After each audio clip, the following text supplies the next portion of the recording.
Veterans Day is always an important day, right? It's always an important day in our nation. And as the resolution passed by Congress in 1926 states, it's a day that should be commemorated with thanksgiving and exercises designed to perpetuate peace through goodwill and mutual understanding.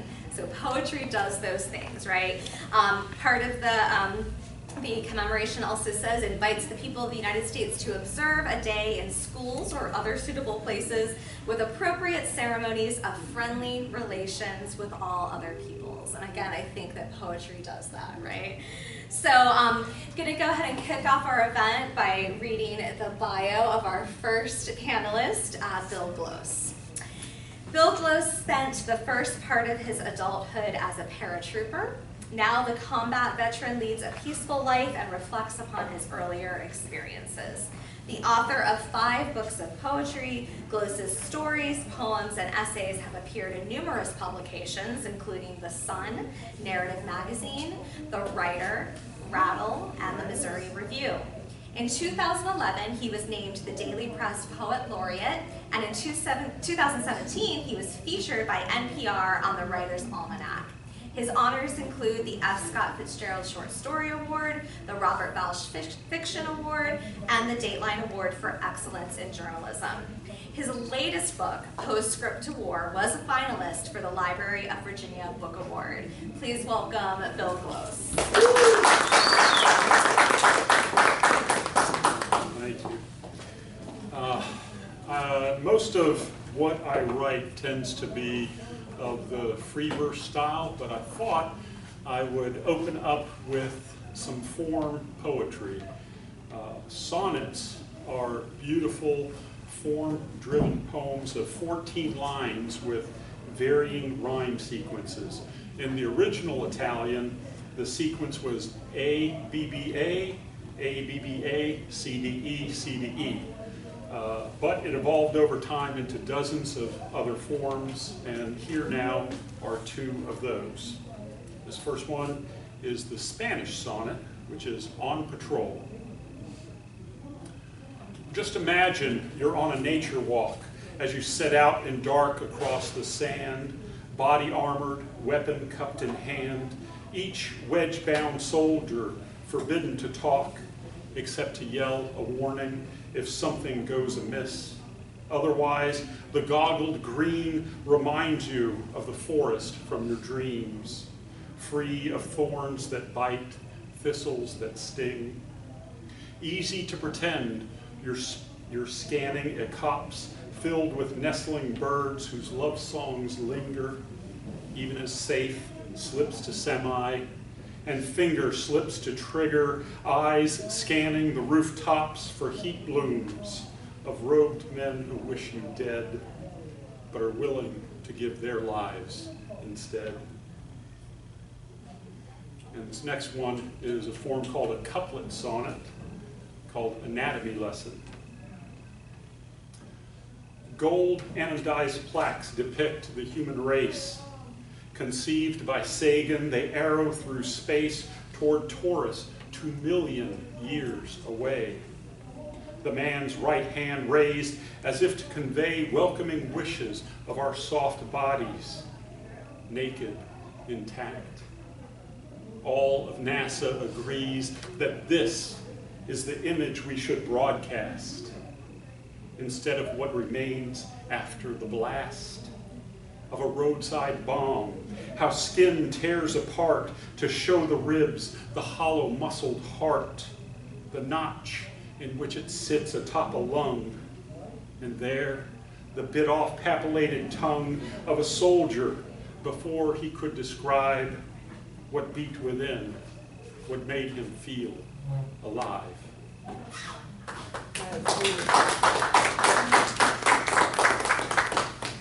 This next one is a Villanelle, which is a very challenging form to follow. It has repeated lines and repeated rhymes as well. This one I thought would be appropriate, being here in Norfolk. I'm from Yorktown myself, but this one celebrates Norfolk. It's called In the Land of Mermaids. The Swiss were first to show their city's pride. Zurich's leonine seal come to life in a parade of painted fiberglass statues promenading outside. Chicago took the artistic idea worldwide. O'Leary's cows marching the lakefront arcade in a mooing procession of windy city pride. America was enamored, and every city tried to replicate the concept with creatures that displayed a regional theme that could exhibit outside. Baltimore's crabs, Eugene's ducks, Gloucester's beehives. Norfolk's streets soon teemed with mermaids from Chesapeake Bay, ideal for watermen's pride. One's tresses bound by fishnet, another's dyed ocean blue, sequined with seashells. They masquerade, oblivious to ogling foot-bound throngs, swim outside in painted costumes, all leaning to one side, outstretched in postures that can never be unmade. This is how shoremen proclaim maritime pride, enticing the uncatchable to pose on pedestals outside.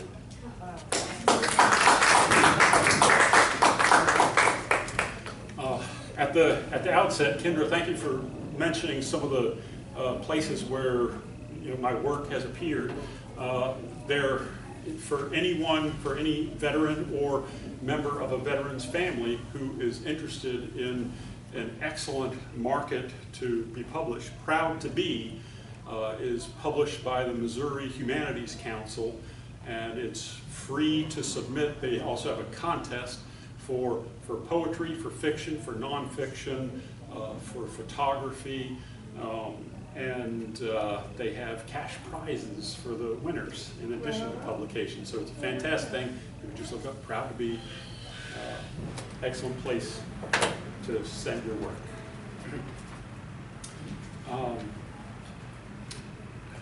We've all seen the body armor that soldiers wear, the Kevlar helmets, the Kevlar plated suits. What most people think happens when one of the plates gets shot is they picture what looks like the spider web cracks of a windshield would spread. But what really happens is it takes the force and it pushes it back out, and it looks like a little exploded caldera when you get shot. And it's so bulky sometimes that you can be shot with one of the rounds and not even realize it in the heat of battle. This is Talisman.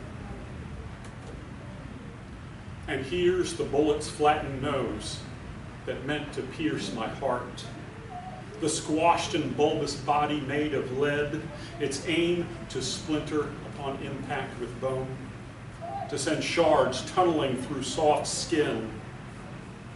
The mashed slug undiscovered until hours later, after ears stopped ringing, after rinsing clots of sand from mouth and nose, after stripping off my vest and noticing the tiny rip in its breast. There, within its pockets, centered in the erupted caldera of a Kevlar plate, a chunk of gray no heavier than a quarter. Stupid, really, to think something that tried to kill me once might prevent it from happening again. As if dark angels could be bribed, as if falling trees could halt mid-air, as if streaking stars could actually grant a wish. Wow.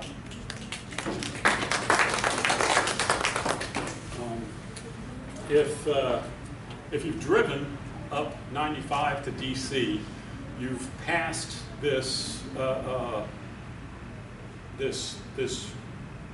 not obelisk, but you passed this building with a scepter leaning to one side, And many people don't know this is actually the Marine Corps Museum. Right. And the reason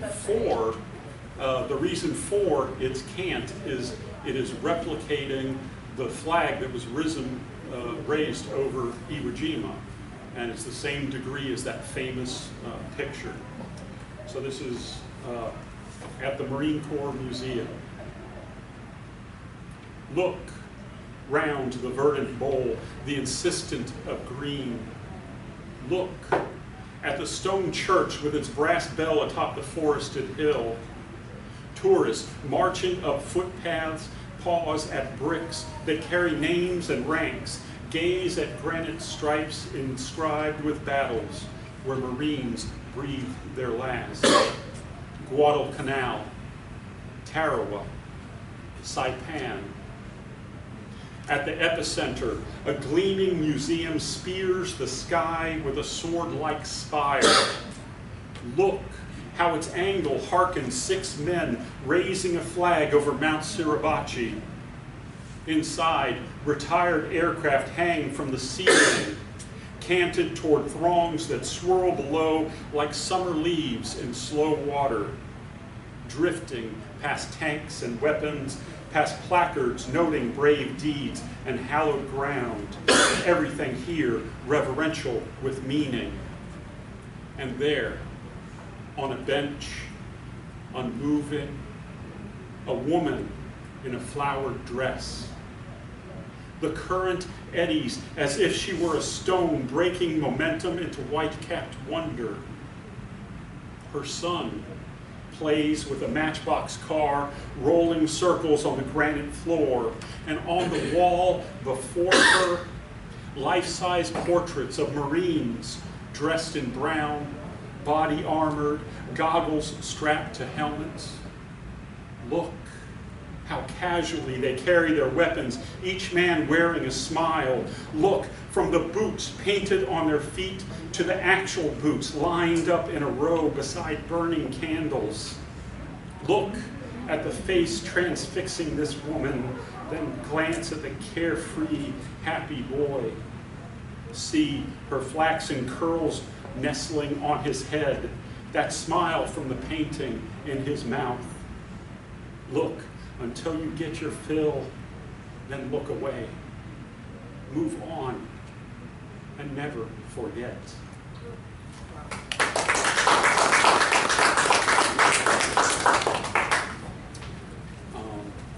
We were talking before everyone got here, me and Kendra and Dawn, about deer.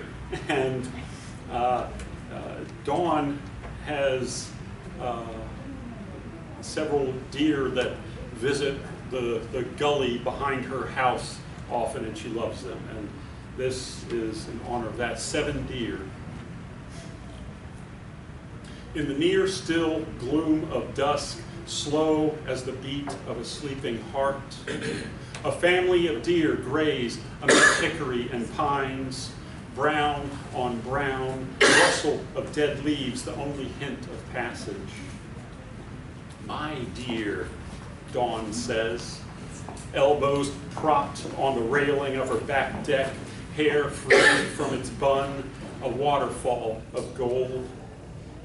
Funny what things we claim possession, countries and continents, a specific hour of the day, luck, good and bad.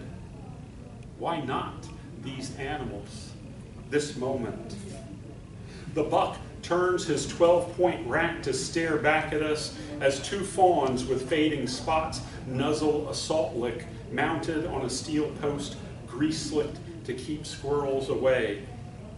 In a spark of magic, a winking firefly etches the air.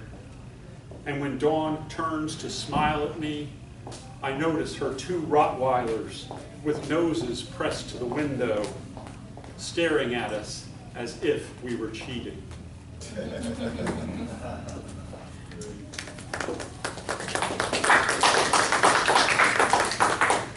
And since Nathan is such a good reciter of poetry, and he has taught me some of his tricks. I'm going to try reciting one poem before I pass the invisible mic over to him. This is Higher Math.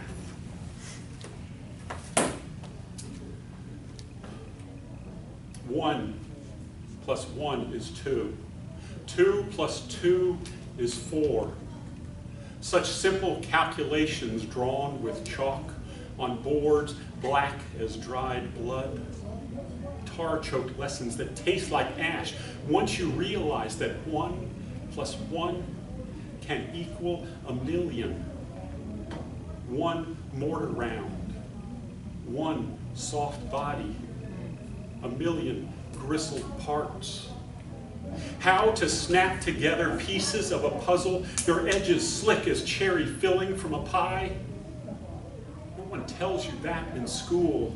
They teach word problems instead. If Jack is traveling 10 miles an hour from A and Tom 20 from B, who will reach C first? What if Jack's Humvee crumples inward from the geyser of an IED? Will Tom rush into the swirling cloud to pull him from the kill zone? If Jack has 2 arms and Tom picks one up from the dust, how many does Jack have left? 2 minus 1 is 1.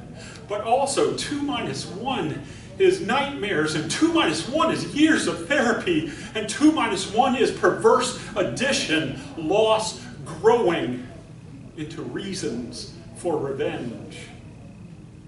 1 in every 5 bullets is a tracer round in a machine gun's belt.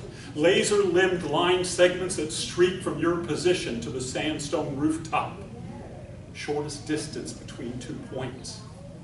Puffs sprint across the parapet, climb down walls, lance through shutters and doors. Maybe the trigger man was in this building. Maybe not. If you're a good little numerator, never bite off too much of the whole. They might teach you algebra, substituting letters for numerals, how to solve for X. But I need higher math. I need calculus. I need to know when the area under the curve approaches infinity, who the hell do I shoot? Where do I point my muzzle when there's no end in sight, when every round fired has as much chance of doing harm as doing good? It's statistics, percentages, probability, and all its imperfect permutations. 1 plus 1 is 2, 2 plus 2 is 4. I can sum these figures on my fingers. But I need a calculator to count the missing arms and legs, the flag-draped coffins. 1 plus 1 plus 1 plus 1 plus 7 men firing 3 rounds each, plus 1 flag folded into a perfect triangle, squeezed between white-gloved hands that press its right-angled vertex into a widow's heart. How many star-spangled triangles must I count before I fall asleep? 1 plus 1 plus 1.